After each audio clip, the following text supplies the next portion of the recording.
আপনারা দেখছেন পশ্চিমবঙ্গের জনপ্রিয় news portal channel Bharat Bikash news express.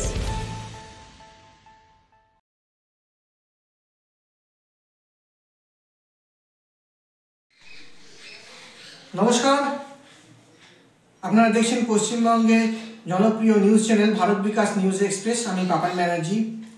কিছু কথা শেয়ার করবার জন্য আজকে আমি আপনাদের সামনে উপস্থিত হয়েছি।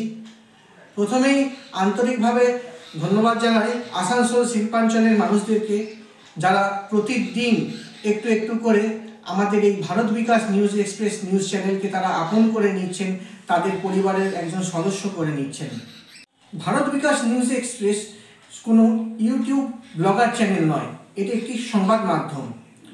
আমরা Bharat Bikash news express national news agency under government of India আমরা রেজিস্ট্রেশন প্রাপ্ত। শুধুমাত্র রাজনৈতিক প্রেক্ষাপটেই নয়, যে কোনো সামাজিক অনুষ্ঠানে আপনারা আমাদেরকে পাশে পাবেন।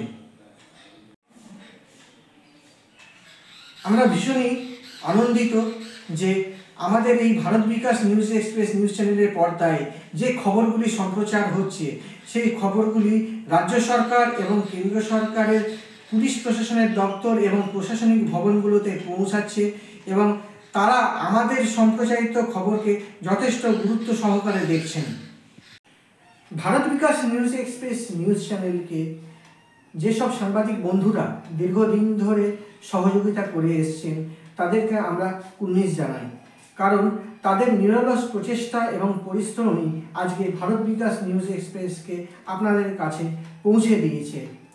আমাদের সত্যি খুব আনন্দ হয় এবং ভালো লাগে যখন কোনো সামাজিক অনুষ্ঠানের উদ্যোক্তারা Bharat Bikash news express news চ্যানেলকে সম্মান জানায় এবং তাদের কাছে আমাদের নিউজ চ্যানেলে সম্প্রচার করা খবরগুলি ভালো লাগে এবং তারা যখন জনসমাজে আমাদেরকে তুলে ধরেন, সেটাও আমাদের কাছে একটা বড় প্রাপ্তি হয়ে দাঁড়ায়।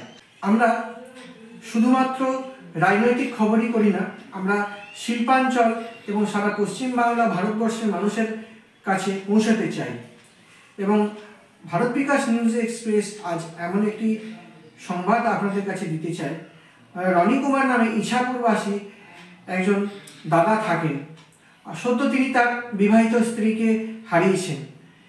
তার সমগ্র পরিবারের প্রতি আমরা সমবেদনা জানাই এবং আমরা ভগবানের কাছে প্রার্থনা করব যে রনিদাকে ভগবান ঈশ্বর শক্তি দিক এবং তিনি সুস্থ হয়ে তার বাকি পরিবারের সমস্ত সদস্যকে যেন ভালো রাখতে পারেন।